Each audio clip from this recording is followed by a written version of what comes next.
You know, look, Hunter Biden's laptop, maybe the FBI has an interest in that.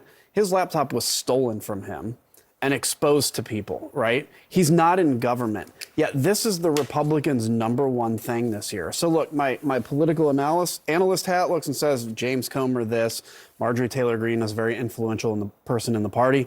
If I take that off and just speak as Adam Kinzinger, what she says is what a lunatic says. It's finding every conspiracy and taking the trust of the American people. You represent 700,000 people, but you also have a voice in front of hundreds of millions, and you're telling them complete and utter lies for one reason: so you can be promoted in this low-paying job that you have in comparison to other things. Can I make a quick point? Yeah, so everybody, every day when you wake up, you have a battle in your heart between, like, I'll call it good and evil, like light and darkness, right? You always kind of have to fight that.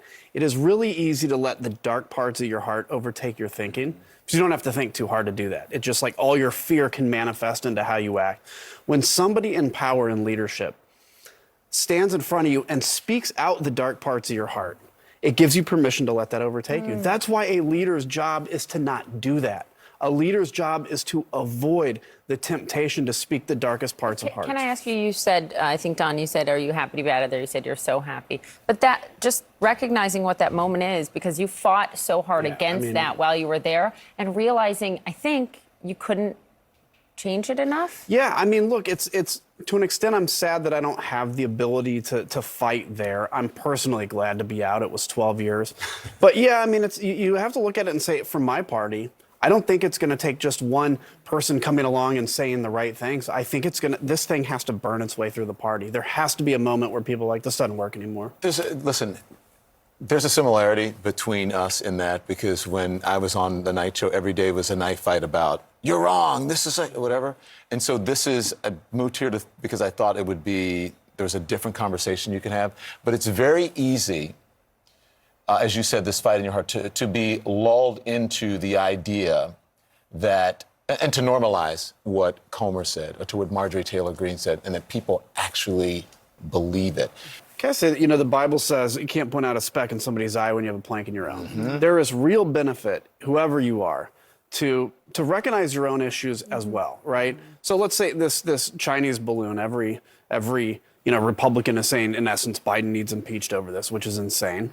Well, let's also look at the Democrats back when Soleimani was killed. Their knee-jerk reaction was to say, we shouldn't have killed Soleimani, we're going to start World War III in the Middle East. Well, recognize that. I'm not saying that just as an attack, but recognize, look, our side has had some inconsistencies, but right now, I got to tell you, the Republicans own this inconsistencies thing. I mean, standing in front and literally saying lies and conspiracies, not as opinions, but as facts, it's very destructive. The struggle is for giving it a platform. Yes. For me. But the people need to know. So. Yeah.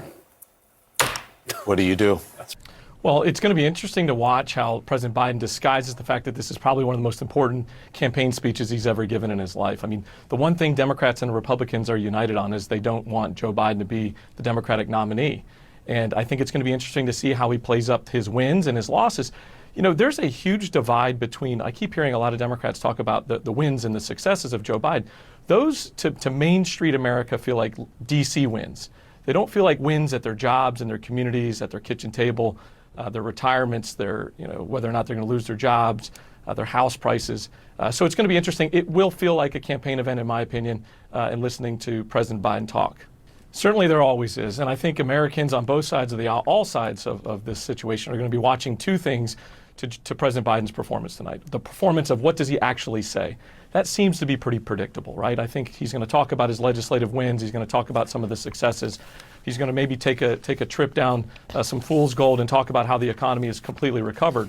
But the most important part I think most Americans are going to be watching is, how does he actually perform, right? Does he walk up to that stage and does he act like a bold, confident, young, acting 80-year-old commander-in-chief? Or is he a weak, tired, worn-out 80-year-old want-to-be commander-in-chief? I think that's what America's going to be watching tonight. You make a good point. I mean, how he delivers this speech is going to be critically important tonight, and we will all be watching.